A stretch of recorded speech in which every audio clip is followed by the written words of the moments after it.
Josh Rosen, former UCLA quarterback, former number 10 overall pick via the Arizona Cardinals, former Miami Dolphin quarterback. He is now officially going to be joining the Tampa Bay Buccaneers practice squad. Josh Rosen obviously was drafted by the Cardinals. He played his football at UCLA. He was a very highly touted prospect.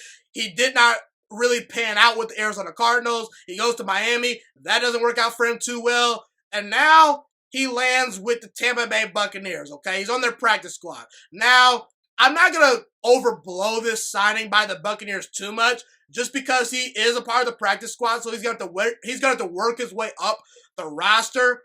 But see, here's the thing. I understand that Josh Rosen has not been put in the greatest positions to succeed based on the rosters that he has been given, but this is all on Josh Rosen this time. If Josh Rosen were to work his way up the roster and earn a spot and one day maybe become a starting quarterback for the Buccaneers, if Josh Rosen cannot succeed with the Tampa Bay Buccaneers as a quarterback, I have no more hope for him. And he will officially be a bust if he does not work out with the Tampa Bay Buccaneers, in my opinion. Third time has to be a charm, Josh Rosen.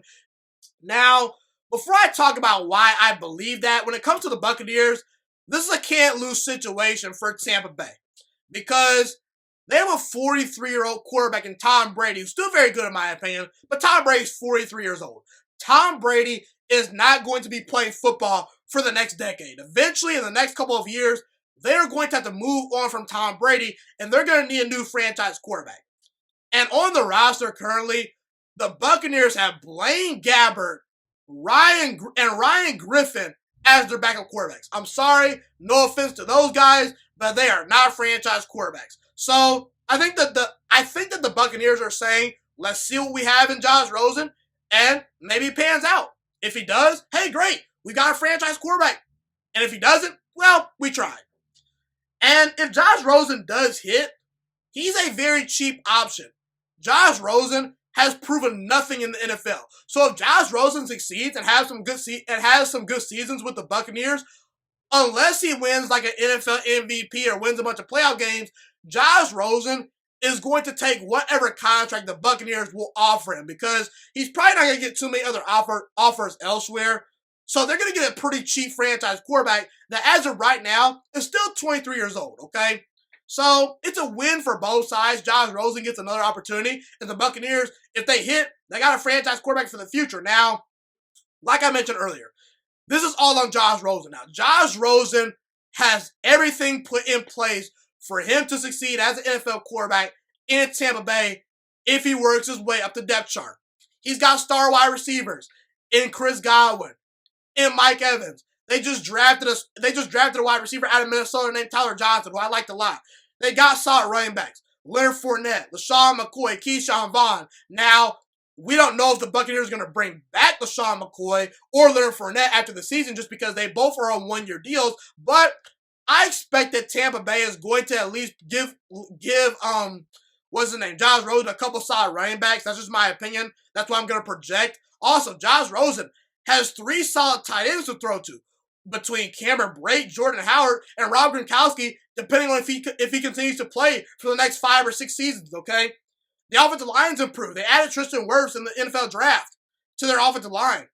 The Buccaneers were a 7-win team last season, despite turning the football over 41 times, despite leading the NFL in penalties. And in fact, the Buccaneers are my Super Bowl pick this season. So by my estimation, Josh Rosen is inheriting a Super Bowl caliber roster. And guess what? Josh Rosen gets an opportunity to learn from the greatest quarterback of all time. His name is TB12, aka Tom Brady. If you can't succeed under those circumstances, Josh Rosen, I have no more hope for you. And I'll say this about Josh Rosen. I'm not sold on Josh Rosen as an NFL quarterback quite yet. I felt that Josh Rosen was a little bit overrated as a prospect at UCLA. I felt that he was good, but not great. I saw a lot of good, a lot of average. He was a good thrower of the football, but not a great thrower of the football. He had good arm strength, but not great arm strength. He was sort of a below average athlete that really couldn't move, and he wasn't all that mobile. But when given a clean pocket, he looked pretty good. But there was nothing special I saw about Josh Rosen coming out of UCLA. And in Arizona, Josh Rosen did not play very well. Josh Rosen in Arizona went 3-10 as a starter, completed 55% of his throws.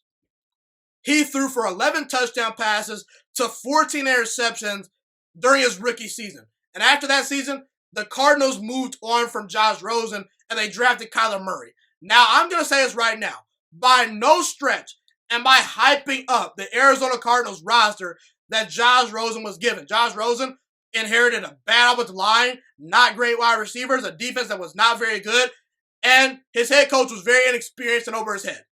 But see, Kyler Murray comes in this season and pretty much is given relatively the same roster, and Kyler Murray wins Rookie of the Year. That's just say enough about Kyler Murray, and that's just say enough about Josh Rosen. See, in the NFL, life is not perfect. Sometimes you're not gonna have the greatest offensive line. Sometimes you're only gonna have about 2 seconds to throw. You're only gonna have about 2 seconds sometime to throw the football. Outside of Dallas, New Orleans, and Indianapolis' offensive line, what offensive lines in the NFL are categorized as great offensive lines? There's a lot of good, solid offensive lines, but there's also a lot of bad offensive lines in the NFL. Okay? Sometimes in the NFL, you're going to have to play injured. You're going to have to take some hits. You're going to have to stand tall in that pocket and deliver some strikes down the field. Sometimes you're going to be like Carson Wentz and carry a team that is full of injured players at the moment. You know, the NFL, it's all about adapting, and it's all about how good you are when you are in uncomfortable circumstances. Because let me tell you something right now. The NFL is not a comfortable league. The best players play their best while being uncomfortable. That's what makes Patrick Mahomes and Aaron Rodgers so great. When they're uncomfortable, when pressure's in their face, they're still very good. So life is not easy in the NFL, Josh Rosen. And, you know, Dwayne Haskins, Sam Darnold, Josh Allen, his rookie season. Okay, we're going to talk about Josh Allen's rookie season. Not his sophomore season, but his rookie season.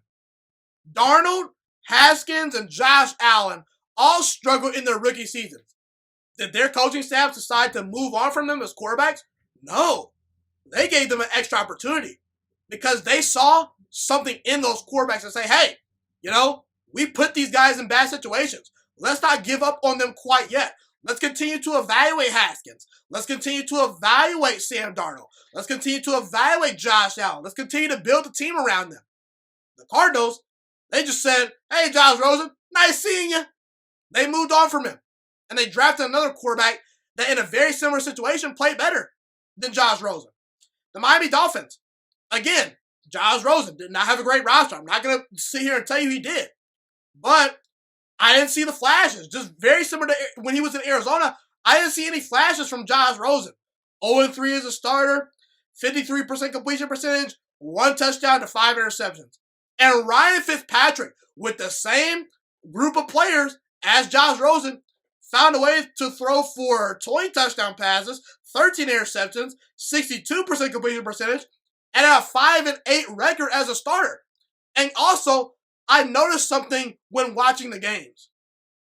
The Miami Dolphins responded to Ryan Fitzpatrick as a leader better than they did Josh Rosen as a leader.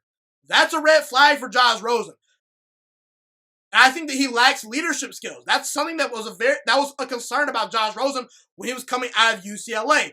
Did he have the intangibles? We knew he was a natural thrower of the football, but did he have the intangibles to come in and be the man of an NFL franchise? Be the guy, be the quarterback that everyone follows. And I don't see it so far. But I will say this. Is Josh Rosen going to succeed with Tampa Bay? Maybe, maybe not. I'll give him a good shot just because of the roster around him. And let's be real. If Josh Rosen inherited the Cowboys roster or the Ravens roster, he probably would be winning football games. He may not be winning MVPs or lighting the world on fire, but he at least could be a starting quarterback. Josh Rosen, if given the right head coach and given the right weapons, he can be a starting quarterback in my opinion. But see, all I'm going to say about Josh Rosen is this. If Josh Rosen fails with the Tampa Bay Buccaneers, that should tell us all we need to know about Josh Rosen as an NFL quarterback. However, I'm very excited to see what Josh Rosen will bring to the table as maybe potentially the next Tampa Bay Buccaneers franchise quarterback if he gets an opportunity. Thank you so much for watching this video today. Please also note that the Juiciest Sports Podcast is not just a YouTube channel. It is available on all podcasting platforms, including Spotify, Google Podcasts, iTunes, and Apple Podcasts. Also, if you enjoyed this video, be sure to like, comment, subscribe, and share this content with all your friends. This podcast is my favorite thing in the entire world right now. It is my passion. And I want more people to listen to this podcast. I really want this podcast to grow. Also, a fun fact about me is that I want to go into the sports broadcasting and media world once I graduate from the University of Toledo, a college in Northern Ohio. I am looking to become one of the next great sports broadcasters and analysts out in the world. And I potentially would like to start my own network if this podcast really truly grows. Or if I fall short of that goal, I would love to work for a big time network like ESPN or Fox Sports 1. I am open to all networks. So if you believe in my dreams and you see or hear my passion through the screen, be sure to tell all your friends about the Juiciest Sports Podcast. Stay motivated, you guys. Have a God bless day, and I'm out.